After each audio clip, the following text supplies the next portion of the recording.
So Lauren Boebert is changing districts out in Colorado. She's going from District 3 over to District 4.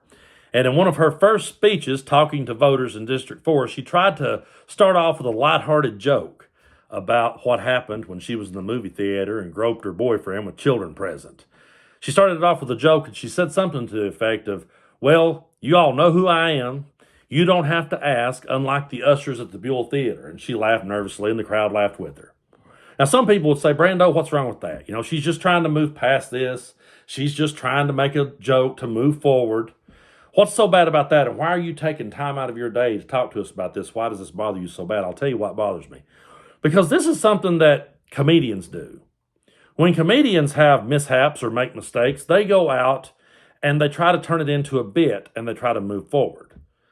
And I can look past that because everybody makes mistakes, and they're comedians. So, I can look past it. Richard Pryor did it back when he was freebasing cocaine and accidentally lit himself on fire. He turned that into a bit. Louis C.K. turned what he did into a bit. Comedians do that all the time. But politicians were supposed to be held to a higher standard.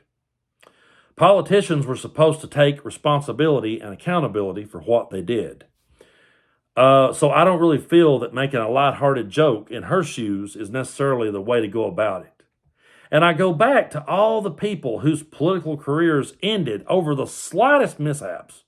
Dan Quayle was pretty much done for when he tried to add an E onto potato.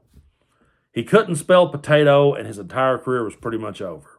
Howard Dean screamed and during a rally, just trying to excite the crowd, and his political career was over.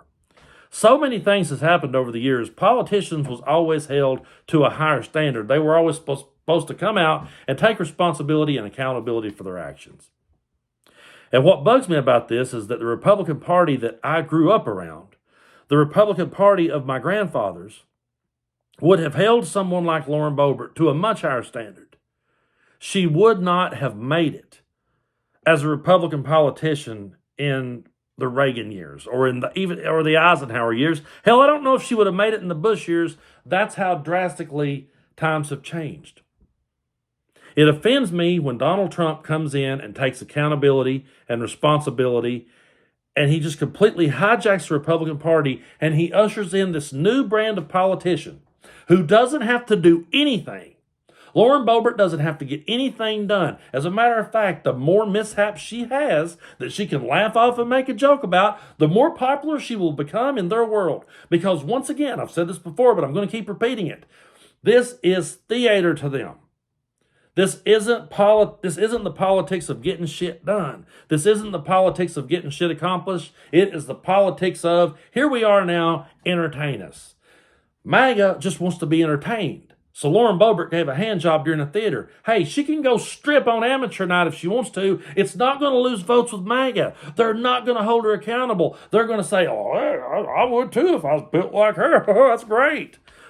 They're the party of double standards. They're the party that will give these people a pass, and that's what bugs me about this. And what also bugs me about this is, no, she wouldn't have made it during the era of the Republican Party of my grandfathers, and she sure as hell wouldn't have made it in church. She sure as hell wouldn't have made it going to church.